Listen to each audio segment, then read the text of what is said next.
Welcome to Horsefly Chronicles Radio with Julia and Philip Siracusa. Sponsored by Carnation. Airing live on United Public Radio Network on 105.3 and 107.7 FM in New Orleans.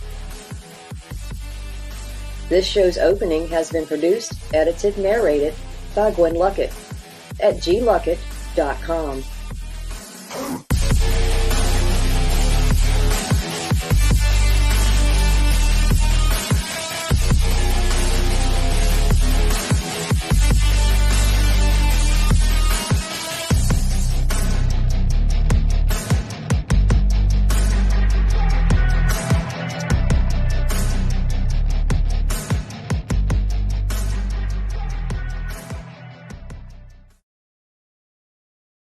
Hello, everyone, and welcome to Monday night's segment of Horsefly Chronicles Radio with myself, Julia Siracusa, and Phil Siracusa. We're broadcasting live from the United Paranormal Radio Network on 105.3 FM and 107.7 FM from New Orleans. We're also live on Roku, so you can watch us live streaming from your TV. We're fully sponsored by Carnation, so we want to thank them for their sponsorship. You have to do a few things in order to participate. Go into chat, our YouTube channel, UFO Paranormal Radio. You can go into all of the Facebook stations, UFO Paranormal Radio Network, UFO Undercover with Joe Montaldo, News on the Flip Side, Twitch, SoundCloud, Podbeam, and of course, our group Horsefly Chronicles Radio. And if you have any questions for our guest, please ask. Tonight, guys, we have an amazing guest. Please welcome to the show, Demonologist, psychic medium, paranormal investigator, author, and TV personality Sean Austin. He was featured on the series Demon Files, where he really discovered his natural psychic and mediumship abilities and was taught how to approach cases of the demonic. He's the author of 2 books, along with David Weatherly, Shadow Chaser and Shadow Chaser, The In-Between. He's the lead investigator on Travel Channel's now Discovery Plus Ghost Loop TV series, and most recent, Netflix is 28 Days Haunted, which is based off Ed and Lorraine Warren's methods of investigating the paranormal. So please, let's welcome him to the show. Yay. Welcome. How you guys doing? Good. How are you? It's been a long time. Yeah, it's crazy how time flies, right? Thank you for coming on tonight. So, just in case anyone out there does not know you, why don't you take us to like the beginning of your story? I know that you've had a lot of paranormal experience as a child. Obviously, before I got into the paranormal, I was, an avid musician and writing music and being a singer, and it kind of like hit me like a meteor out of the sky, out of nowhere. Trying to prove to a friend that ghosts were real, took him to a local cemetery that had a lore of 3 women in white that would chase you out. And as in that process, instead of him becoming a believer, I had my first real experience, even though I did believe in it. And that experience of this little girl's spirit that followed me home, which 2 or 3 weeks later, I saw a shot of a little girl, got my first EVP. It just kind of was my trigger into the whole supernatural realm. And here I am over 13 years later doing backstrokes in it 24/7. It's taken me in a whole new direction in life ever since. Wow. I mean, yeah, you're really busy. How did you learn how to approach like the cases, the demonic cases, the way that you do? When I first started investigating the paranormal, I started to have like dark experiences. And I think one of the cases that I went to a place and I really didn't know what I was doing at the time, but I felt some spirits were trapped in a property, and I didn't know, but I was trying to help the spirits, and I kind of like threw some holy water on the side of the property because I was getting EVPs associated with the property, like from the outside of the property without going on someone else's property. And I wanted to help them. And ever since then, I would start to have these crazy experiences, and that drew a lot of dark, creepy, evil type stuff. But little did I know that really was some sort of religious provocation. And I think because of that, it brought a lot into, me, and became interested into the, the demonic and reading books about it. And then I had my own podcast myself, which led me to meet Ralph Sarchi, who is my mentor in demonology. And then I published my first book and my second book. And it's kind of just taken me along into this calling of dealing with this sort of thing ever since. And that's really what they say is being a demonologist is a calling. It's not just like I just decided I want to be this tomorrow. It's the universe kind of works and opens these pathways towards you and draws you in, and even cases, these types of cases. So it's been kind of like that ever since. I agree with that totally. It does. It draws you in. I mean, we're living proof of that. I mean, right? Yeah. How do you become a demonologist? Well, I mean, it's just like, I took it from my mentor. I mean, when he said, you're Sean, you're a demonologist, I'm like, I don't even know how I deserve that title, really.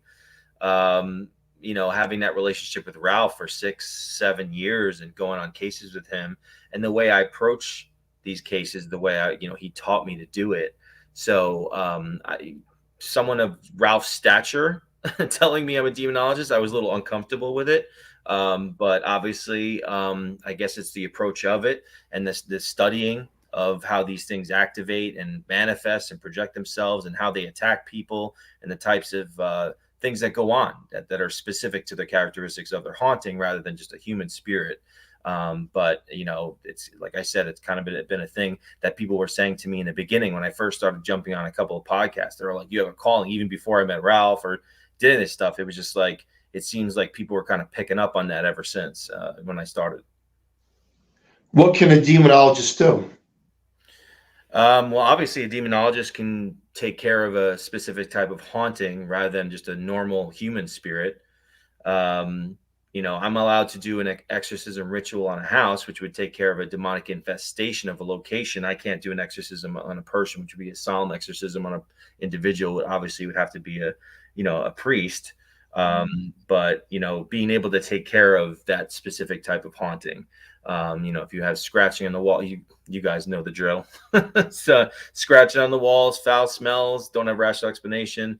I mean, there's a lot of factors that come into play that would kind of stick out a little bit more than the norm of just human spirits playing games within a location. A lot of people ask, well, if you can remove a demon, then where does the demon go and what prevents it from coming back to that property? Mm-hmm. Well, there's a lot of factors at play, and that's why we really don't charge for things of that nature when we come in to try to help people, is because it's really the lifestyle of the person.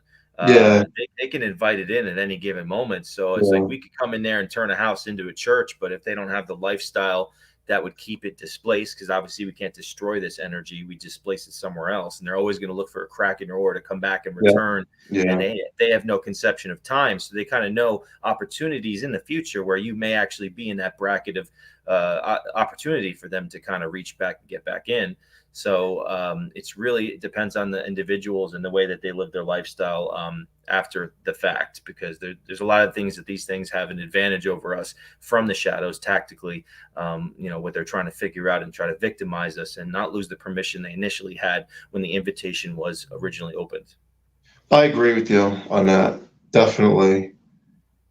I have a question. What if you have this perfect family? Okay, just say, hypothetically speaking, I mean, they really honestly have nothing wrong, like no baggage, no nothing, and they have a terrible haunting, demonic, something bad. Like, what do you say about that? Like, attachment. Well, I mean, again, there's so many diversified scenarios that can take place and why something like of that specific nature would be going on. Now, did they move into a home where there was an invitation already open? Because, even though they didn't involve themselves with any of this stuff, there's got to be something that's creating this manifestation or the paranormal environment. So say, for instance, there was a cult activity in the house, someone else moves in and they have to deal with the repercussions of the invitation that was prior there. So then, obviously I would take it on from that sort of thing. And if they truly need help, then they'll, do anything, whatever it takes to make sure that they can displace it. It's not affecting them and the people that they care about. I mean, your home is supposed to be your sanctuary, and they should be feeling at peace and look forward to going home and not feeling like you're walking around in quicksand dealing with oppressive creatures from other dimensions trying to mess with you and ruin your lives. Yeah. Yeah. I mean, I definitely agree with that. You said a perfect family, and then I look at a family that's atheist. They don't believe in God or the devil. They just live their life, and they're a good quality family, and they move into a home. They're affected by negative entities, but they don't know because they don't believe it. Have you ever dealt with a scenario like that? Yeah, there's people that are not open to this stuff, but then the fact is I try to explain is like, look, if you're having these unexplained events and you're opening yourself up to the belief of some sort of spiritual experience, then if you believe in spirits, then you have to believe in some sort of higher power. And I try to gear them. It's like, look, I can come in here and try to help you, but the advantage these things have is because we can't fight these things with our physical muscles. This is not a physical fight we're talking about. It's a spiritual fight. And in your spiritual muscles is your faith. And that's how these things, again, have an advantage because subconsciously they know the doubt that you have and how you're going to be able to take care of these things. And that doubt within you subconsciously, again, is just how they can tactically manipulate the situation to their advantage. So I would try to gear them to saying it's good to be open to discovering some spirituality with these experiences, because if you're asking for help and you're obviously believing in some sort of unexplained events that's taking place, and that should lead you maybe, hopefully, idealistically, into some sort of spirituality to help you protect yourself after I leave. Because again, if they have invitation to be there, even if they only believe in the Easter Bunny, it don't freaking matter. I mean, they're going to do what they're capable of doing if they have permission to do so. If they have permission to do so. It's interesting. I always go back to the Amityville horror case. It's one of the most fascinating cases that ever existed. And okay, so we all know what happened with family one, and then the second family moves in. But then after that, there was a few families that nothing's here. There is nothing. It's all make believe, which we know it's not. And then and then another family might come and say, no, it is real. So is the property tainted?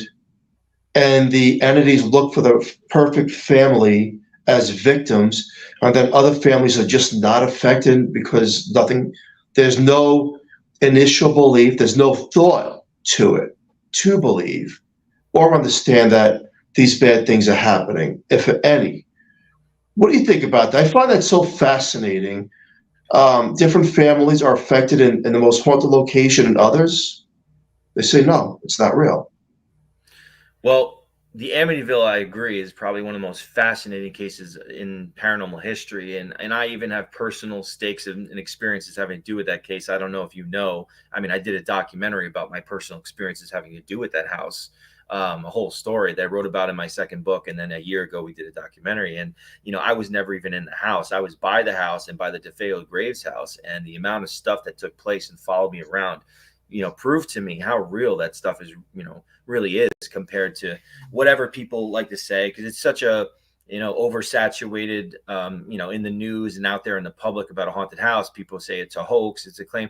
Yeah, I mean, we all know when there's like movies and Hollywood get involved, there's always going to be some sort of level of exaggeration, but I truly believe 100% that they were experiencing some real stuff in there, because the cases that I've experienced throughout the years are the ones that really stick to you like ooze. And it's really fascinating at the same time because they really hold on to you and they stick around you notice it. And I had so much of that happening when it has to do with that case. Now, in my opinion, is that the Amityville house is that the Lutz family moved into there. Number one is that they kept all of the original furniture that the DeFeo family had, including the bedpost they were murdered on. So we all know that, inanimate objects retain some sort of energy. Now talk about those bedposts and what happened to them. That was all retaining all that stuff that was going on there. Now, not just the murder, but think about all the other things that we heard about going on there, the physical abuse, the drinking, the drugs. There's talks about the mob and things that went on in the basement to, burying bodies. Like, obviously some of this is all speculative. I mean, we even heard about a story where the Warrens said that, there was a house that was like actually on that property that had an exorcism done, and they moved the house. And then why did they start putting religious, statues all over the place in the house? And I think that at one point Ron DeFeo admitted that they were hearing footsteps and knocking around leading up to that infamous night. So I think it was a perfect storm with the Lutz family. And also he had a very big fascination, from what we all understand, is that he was looking into telekinesis, and he was very big into the occult. So again, number one, yes, they draw certain individuals. I believe they can see it around your aura, and they try to manipulate like a chess game to make sure we know. I mean, people look at houses and I don't know what it is, but I just love this place. And they end up, moving in there, and they want the opportunity to manifest and project outwards and create scenarios that's going to represent what they are. And obviously evil, and really took its hold of that family. And now the family afterwards, no, it's kind of funny because obviously I dig deeper into that stuff. And now one of the families, I forget which one, but one of the sons of the families that moved in after the Lutz family died of a drug overdose. And he was actually, his room was where Ron DeFeo Jr. was. He didn't die in the house, but, something else to take into account. Now there's talks about one of the families being involved in satanic stuff as well. Now, because of the documentary that I did, I don't know if you guys know, but back in 2010, when the house was up for sale, there, you don't see much about it. You have to kind of look for it. But there was actually one of the realtors was in the house showing the house, and they felt a chill and pressure on their chest in the basement and up on the second floor, and they ran out of there. Now, in my opinion, in which we discuss in the documentary, is like, all right, well, if this guy was making it up for attention, don't you think he'd be on every major news network everywhere? I mean, this was so like hush and so low energy that, like, when I see this article about this, like, I really brought validity to it, and because of also what I experienced. Another quick little story is that when I was actually working on the story in my second book about this whole thing that happened to me, this guy contacted me and actually told me, I was really obsessed with the case for 15 years. And I have so much information about it, this and that. And he told me this really interesting story. Now, mind you, I can't prove this story, but again, I thought it was very interesting. And again, because what I was experiencing and what was happening to me around me, waking up at 3:50 in the morning, constantly having dreams about the house and seeing a black mist go through my ceiling. Like, it was just constantly around me. It was really, really weird. He told me that he met some guy online who actually bought the actual negatives of the crime scene at the DeFeo family. And now when he took the photos back home, he said that this guy who bought the negatives started having demonic activity, waking up at 3:50 in the morning and stuff like that. So then this guy is talking to him online. So then this guy decides to give some digital copies to the guy I'm talking to. And then he started to have activity in his house and weird things. And he got freaked out, stopped talking to the guy. And a year later, he tried to look for this guy again and found out the guy hung himself. Oh. So, you hear about these little things, and I was just like, I know. It's just like, that this stuff and cases like that, there's something to that case.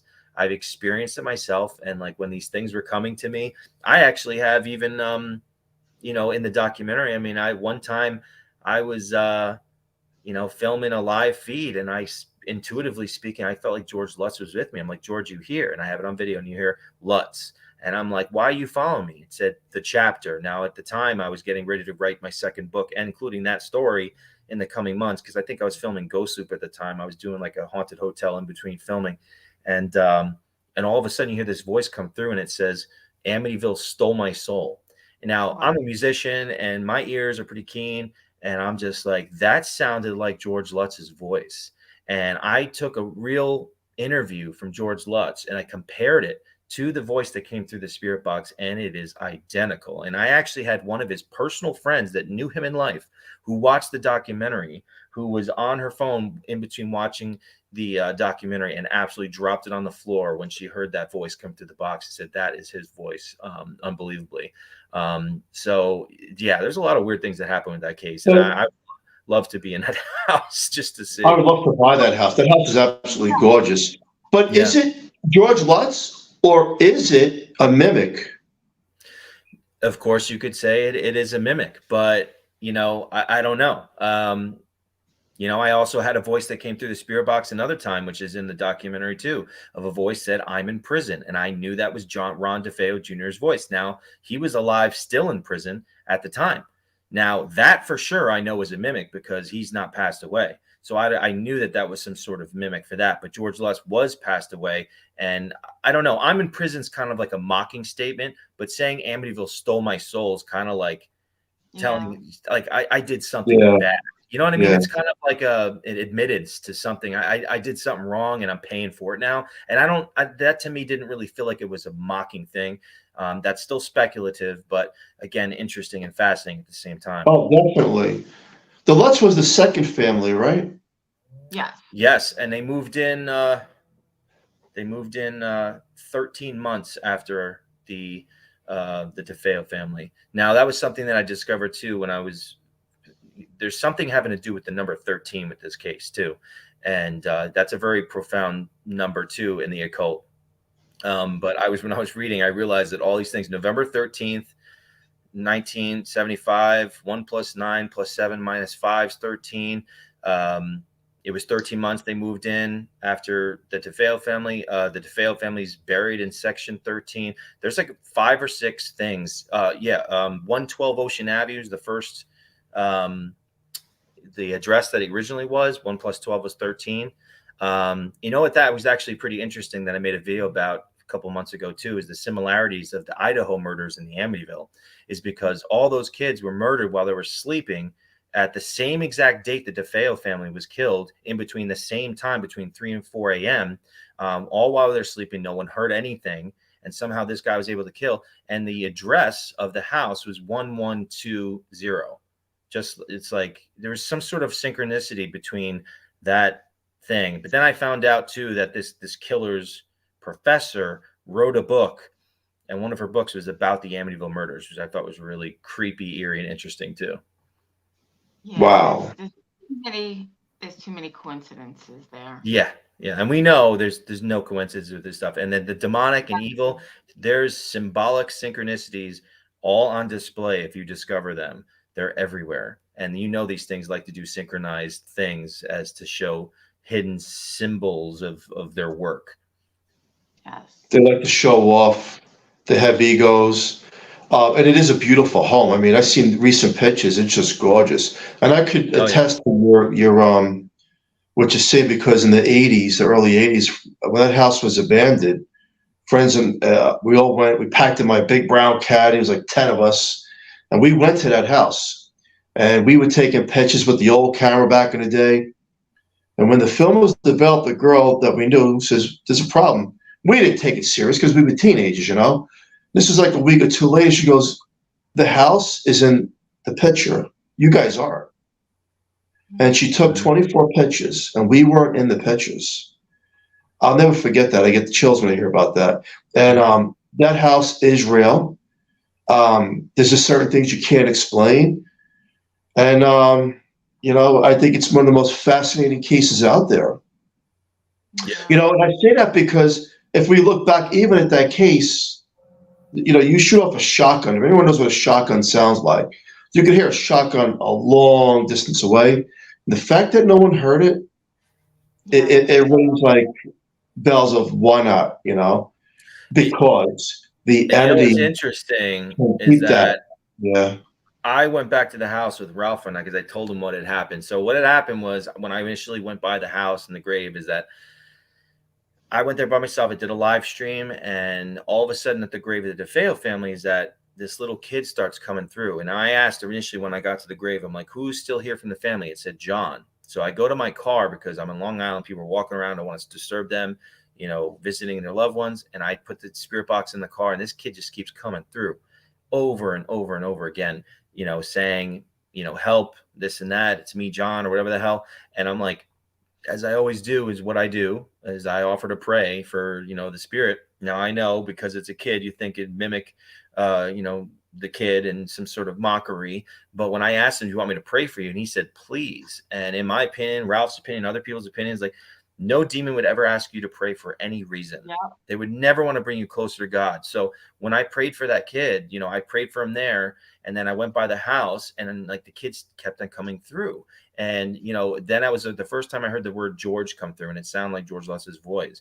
But after that initial praying for that kid, and I went home that time, is when it started. And the first thing that happened to me is I had this very vivid vision that I was walking inside the Amityville house, and I looked up in the second floor, and there's these 3 distinct shadow figures that were standing up at the top of the stairs. And I yelled out to them, and I'm like, "If that boy John DeFeo is still stuck here. I command you in the name and authority of Jesus Christ of Nazareth to let him go. And now in this adjacent room, this piano picks up and throws at me, and I feel the jolt. I wake up, chills, and I see this black mist go through my ceiling. And I'm like, what just happened? And I look at the time, it was 3:50 in the morning. That was the beginning of these creepy visions, waking up at 3:50 in the morning and see this black mist go through my ceiling. And they were pissed. They were pissed that I prayed for that kid. And I now, after everything that's happened, like I really truly believe that that boy was still stuck there in the house until what happened. And I brought Ralph back there to prove to him what had happened. And we sat there in the car, and I'll never forget that we used the device in the car. And, Ralph had asked, John, was that you in that famous picture where the Warrens took, peeking out from behind the wall? And, this kid's voice, clear as undeniably clear as day, says that wasn't me, referring to that. And obviously, we'd sit there. Is that a demonic mocking that stuff? And Ralph even asked while we were in the car, and this is in the documentary. It's called Amityville: The Resurgence, by the way, if you want to check it out, scarenetwork.tv. Awesome. So he asked, can you mimic the gunshot that happened that night? And it just went boom. And I had the device hooked up through the speakers. It mimicked a gunshot. It was really freaking crazy. Now, after all that had happened, I didn't realize that we were going to do a documentary. So I had to take that footage from like 4 years ago or something like that. So I went back with Billy, and I'm like, all right, let's go back there since we're going to do a documentary. Maybe let's do some more spirit box stuff. Let's try to get some validation, because what had happened is that Ralph believed me that night that boy was stuck, and he gave up his mass and his communion for that kid, and he never came through again. Never came through. So we went back there in the car, and I have this footage, and I have the infrared camera, and we are looking at the house, and you see this ball of light just circling around the front of the car, and it comes through the glass. It comes through the glass and starts flying around in front of me in the camera, and I'm like, what the hell? And it shuts off my camera. And It was just unbelievable, because I don't even know anybody who has some sort of potential visual paranormal evidence as we're standing right in front of the Amityville house. And I'm like, it's just like, there's no way that you could debunk this, because it was like December, it was freezing out, it was 37 degrees, and no bug can go right through glass. I mean, you literally see it. It came right through from outside through the windshield into the car, and then shut my camera off. Now, we had the spirit box on and with Billy, and then it was defining everything that happened. It was referencing the 3 shadow figures, and it said I pissed them off praying for the kid, and that John's crossed over now. It validated everything. And just to give a little context too, it's interesting because I had a vision years before this happened, and years before I got and went to the house initially. It was like the first year or two I investigated the paranormal. I had this very distinct, again, vision where I was in the car with Ed and Lorraine Warren. Ed was in the front seat. Lorraine was next to me with a plaid skirt, looked like it was the 70s. And he's just like, we're off to the Amityville house. And I'm just like, okay. So then all of a sudden we pull up to the Amityville house and we walk in. Now there I am standing in that same scene where I'd be looking up at the stairs and seeing those shadow figures years later in the vision. But he puts his hand on my shoulder and says, Sean, we're back in time right now. I'm like, okay. He's like, you're a big part of all this. I'm like, well, what do you mean? He's like, take a look up. And the word accolade was floating in midair as I looked up in like to the second floor. And then I woke up. Now, I had told Ralph and other people this story, and they're just like, I don't know, you got to be careful with dreams, because I'm like, how could I be big part of the Amityville story?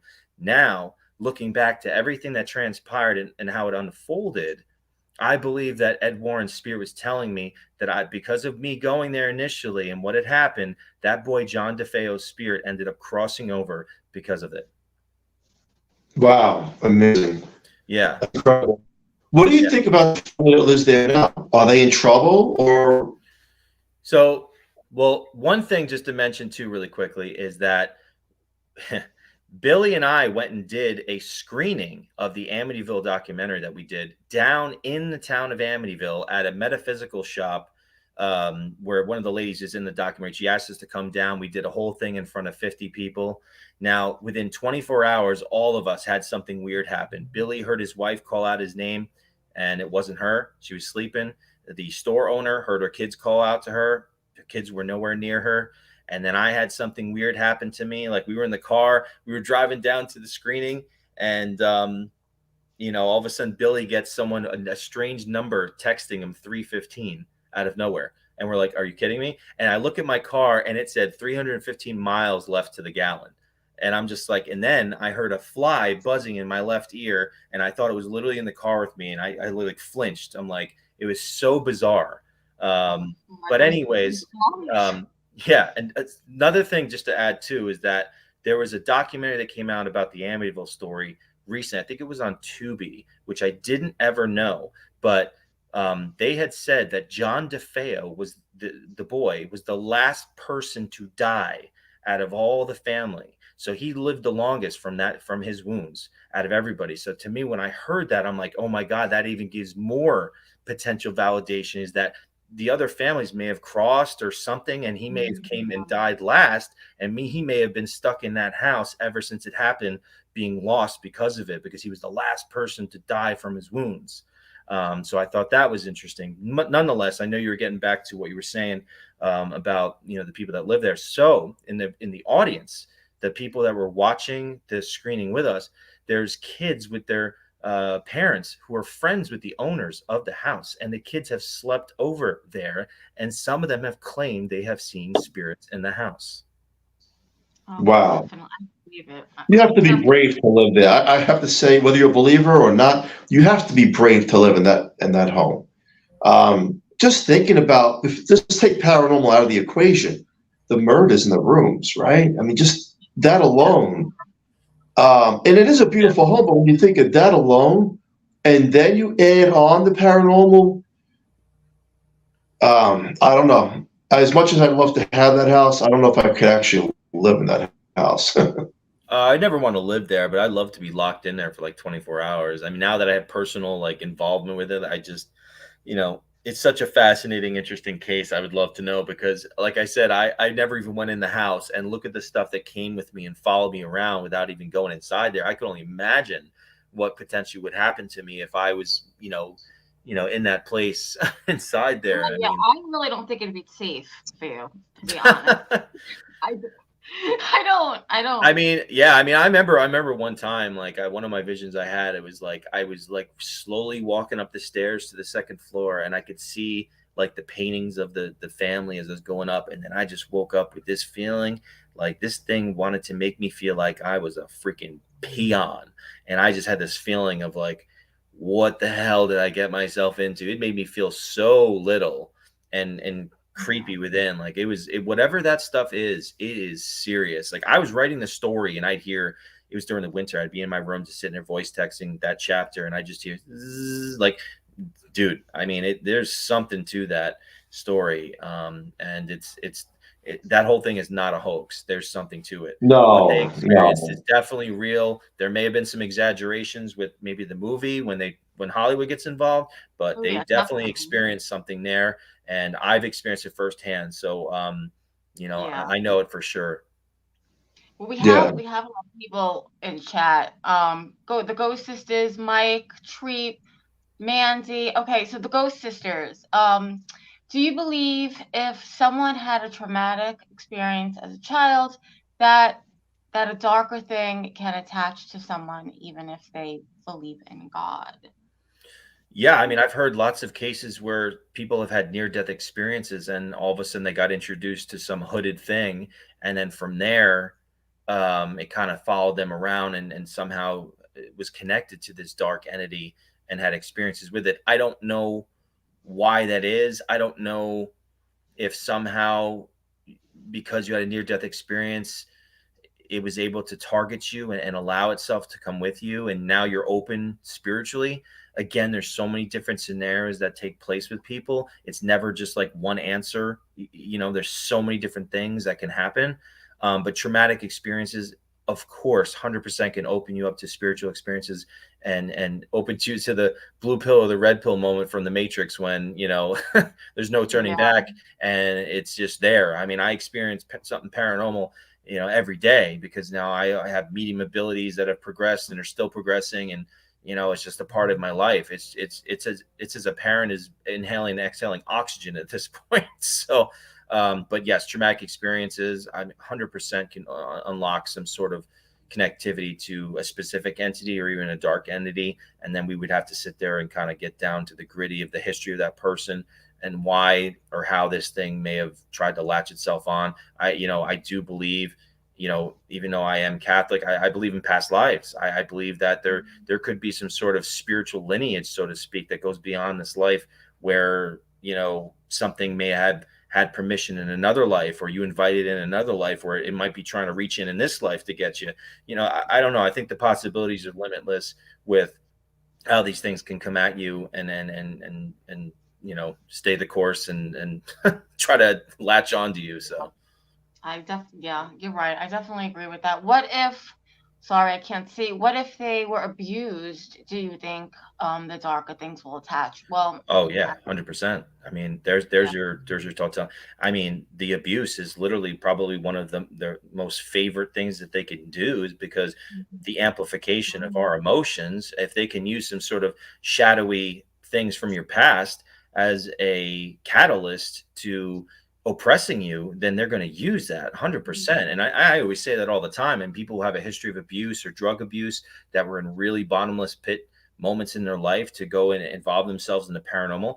If you're walking into an abandoned asylum with 10 people, I mean, you are the wounded fish out of the school of fish, and the shark is going to come right to you because you're flapping in the water, given that frequency of energy, saying, hey, look, I'm a good victim and I can be victimized very easily because of my past. And they can look into your past with that, so they know who to target.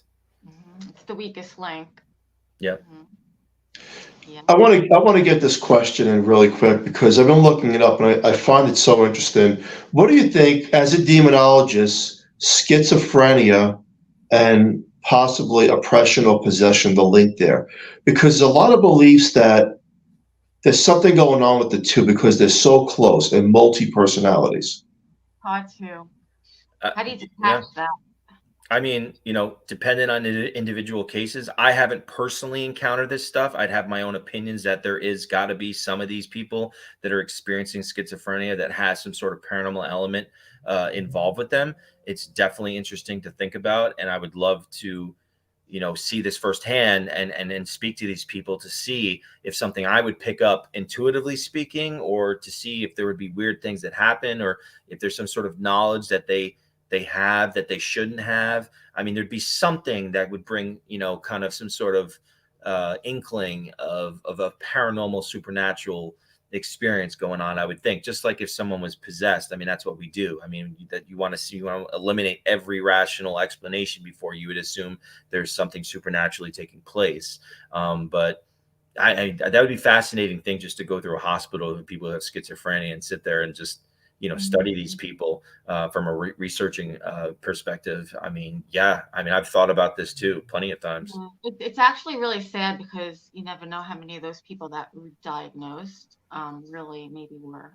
And it's you Google it, and it's a commonality. It's hard, if you're a believer, it's hard to decipher the two.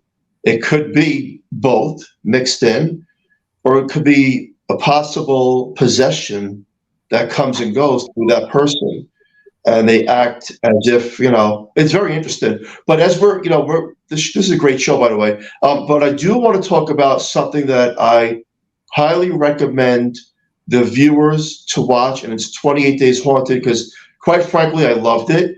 And I'll tell you why I loved it. As you know, Julie and I live in a haunted location, and I always said that paranormal investigation, 4 to 6 hours doesn't do any justice. But when you stay at a location for 28 days, that to me is solidarity. That to me is the truth. And I watched that show with my eyes glued to the TV on all the different teams, and it all rings true to what you guys are experiencing. So Sean, take the floor on that. I mean, obviously it came from the Warrens, and to bring it back to Amityville, I'm sure that the 28 days thing, the theory, the cycle came from the Lutz family, because they ran out of the house after 28 days and left all the furniture and all their belongings behind.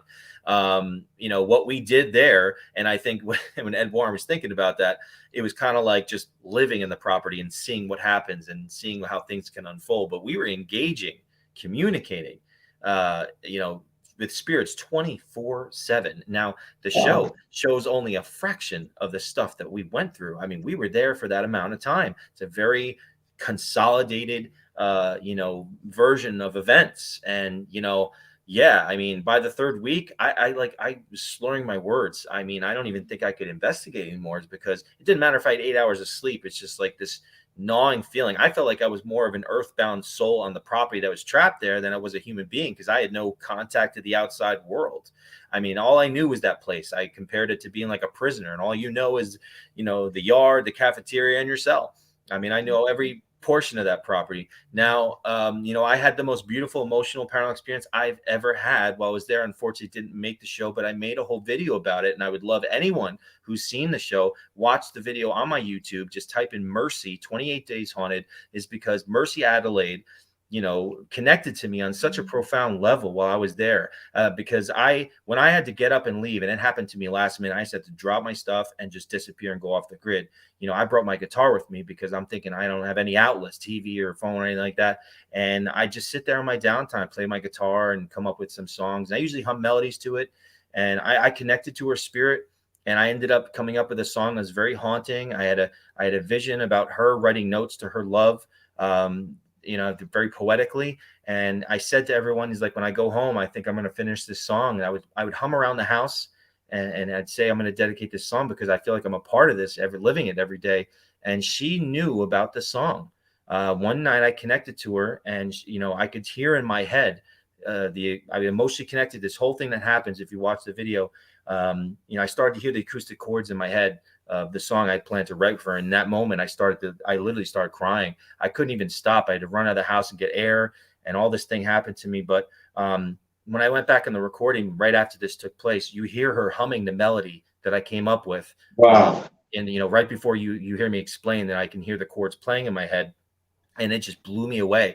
And I ran to my guitar and I took the EVP and put it over the acoustic guitar while we were on the set. And she's humming the melody in perfect key to my guitar. It wasn't even perfectly in key. It's insane. And that was really why it inspired me to take, flowers from the property and put it at the grave, because I literally was just the thought or talking about this. I literally felt her decades of heartache, and we connected on such a high level, surreal level. And that's why I was, the part you don't see, even me standing in front of the grave, is that I'm going to go home and I'm going to write that song. I'm going to finish it. And I did. I went to Nashville, recorded the song. I called it Mercy, dedicated after her. And her humming is part of the song. It's like a swishing noise in the background. And I incorporated the words that I psychically felt that she wrote to her love and melded with my own words. And this whole thing happened. Definitely watch the video on YouTube, because I think it's really important. It'll be part of my lectures for the rest of my life, because, just like she said to me after this happened, you were meant to come here. You capture my essence. And I have some sort of connection to this whole story that you can hear more about in that 20-minute video. And there's also a music video that I did to the song, in the ocean, which was even weirder. And I found out there I was to go with my filmmaker buddy to find out while I was down there that allegedly Captain Grant had shipwrecked 3 hours out to sea from where I was. But it's so weird. Wow. No cell phone for 28 days? What was it? No cell phone. Cell phone. He's stuck on the no cell phone. Well, No I'm cell thinking phone. about no cell phone. I had television. No television. That right there, you go insane right there. Yeah. And you know what? I think that's great, because you get the most paranormal experiences when you take out all the electronics that would affect you and your thought process. And I've seen some of these guys on the show getting oppressed and getting violent and agitated. Yeah, and I dealt with some of that on our location. I know the guy accused me of writing on the mirror, which is like really ridiculous. And they started to fight with each other too. I mean, again, there's a lot more that you didn't see on the show. But again, I tried to like explain this to everybody. I'm like, I've investigated places for many days in a row. I've been at a haunted location 7 days in a row that are really messed up. I just never been for that long and not having it isolated from the public or anything like that. So, I mean, let alone the experience I have with like oppressive energies. And there were things in there that were trying to manipulate us and cause us to be enemies of each other. But then you also have, the thought that we're on TV, and these guys never been on TV, big TV before. So then like, people see, it's like an opportunity. Everyone wants to stand out. And it was like, then you have spirits trying to antagonize that. And it creates scenes and scenarios where it's just like, I'm just trying to get through this thing. And So you can actually see everybody unraveling. And it was real. Like, it's TV, but you could see it and feel it. It was wild. Oh yeah, I'm telling you. I mean, when I left that property, the first thing I did is like I had to meet up with friends and just be in a social public environment, because I'm like, oh my gosh. And I'll never forget, I went out to the restaurant and like we sat down. I needed a beer so bad. And the light started flickering above the table, like really crazy. And all of a sudden I hear someone yell out, Sean, and my buddy next to me heard it too. Oh, and wow. then all of a sudden, like my right ear just started ringing like crazy. I'm like, oh my God. It took me like a week or two to feel back to normal, because that was all I was doing. All I was doing. I was living, breathing, investigating the paranormal. And because of my sensitivity to the spirits, I mean, I was waking up every night, raising my hand. Something just stood at my bed and said something. Someone whispered in my ear. I saw this. There's so much more that was happening. I mean, like I was constantly being visited. It's just endless. But I'm so thankful for the experience because of what happened to me with that female spirit, because it's truly something emotionally beautiful and surreal and unique that I've never even heard of happening to somebody. So I take that as an opportunity to really connect with a spirit on such a special individual level, being at a location that long. And what had happened to me is proof of that. Hey, here's a question for you or any other teammate that you know of. When you slept at these locations, how were your dreams? Did any of these spirits come through in a dream state? Of course. Yeah, 100%. I'd have visions. I saw this guy with an eye patch and a hat. At one point, the other two guys, they were messing around with the Ouija board. I'm just like, guys, don't mess with this stuff. Like, we got to stay here, man. It's like, I'm not taking part in that. And then I'd sit there and I'd hear some creepy voice like in my ear, Ouija, like it was antagonizing me, because what do? I help people that do that, mess around with that stuff. I have to go clean up that mess. And who's going to be the target? You know what I mean? And it's like, you could be there could be matters being worse in the house or on the property because of what's going on. So I mean, and I don't judge anyone has different methods than me, but of course I advise against certain things because I believe them to be dangerous. I don't judge, whatever it is, but like when I got to be stuck in a house for a long period of time and like, I'm going to be target number one, because I know that they're asking, well, why isn't bad things happening to us? Because I'm like, they're using you as a tool to come at me because they hate my ass. Yeah, that's true. That is true. That is true. They will pick the one person to use to trigger everybody else. I mean, we see this all the time. And then they make you fight. They make the teammates fight. I've seen that over and over. That's a common theme of what they do. And then who's to say, look, there's no boundaries. They go home with you. There can be an attachment. You don't know what these things are. They're drawn to certain energies, and it's fascinating. But and to the listener, you need to watch it. 28 Days. Where's it on right now? Is it on Netflix? Netflix. 28 Days Haunted is definitely. If you do not believe in paranormal, you need to watch it. It's true. It's authentic. And it's realism, and I love it. And I think there should be more episodes like that. It's based off the methods, of Lorraine Warren. So it's hard to do, by the way, Sean. That's not easy to do that. No, it wasn't. I'm telling you. I mean, dude, 7 days a week, there's no escape. Like even if you had a full night of sleep, like investigating the paranormal that many days in a row, it's like literally, I felt like I was in a daze. By the third weekish, like I literally was like I couldn't even get words out of my mouth. It was getting so bad. I just couldn't even like do it anymore. It was just crazy. I've never felt like that. I mean, it was just, yeah. It takes a really, really strong person, people to get through with that. And especially being sensitive on top of it, because I mean, I'm like tapped in and living in that environment, and there's all sorts of stuff coming to me constantly. So, but again, I take away that I had a very special experience that I'll never forget. And that's why I feel like, like being there in a long period of time, you can have the opportunity to have such a profound experience that could, stick with you and change you or do some sort of good thing. And there's a positive element with that. One of the questions I like to ask is that So we know these locations are haunted, and we know that you guys have been affected. Now, let's just say, hypothetically speaking, you guys leave the location but have surveillance cameras hooked up to watch the location from somewhere far away. Is there any evidence caught like that where no one's around because there's so much energy in that room? You think if we leave and then left cameras on after Yeah. we were there for a certain amount of time, it's possible. Yeah. I mean, I think we all know that, like, when you're by yourself, it's that these things love to come at you too. So, I mean, we actually, I'm filming a documentary this weekend. It's a very unique story. I can't give anything like away. I mean, I'm doing this independently with the Scare Network thing. But this case that came into my lap, I mean, it's a whole neighborhood that's having paranormal activity. And we have multiple houses that we have to investigate, and it's tied to the history of the land, and it's pretty crazy. And that's something that I've never encountered, where it's literally rampant all over the neighborhood. I say that over here, and I people can disagree with me, but I feel very strongly that it's not just our house. Yeah, the neighborhood, like the movie Poltergeist. It's literally what. Yeah. When you first get on the bus, you get that tightness and that heaviness and that I don't know. Well, that's like Gettysburg, Joel. Gettysburg is like that. That whole area is active, and the whole place is haunted everywhere. Yeah.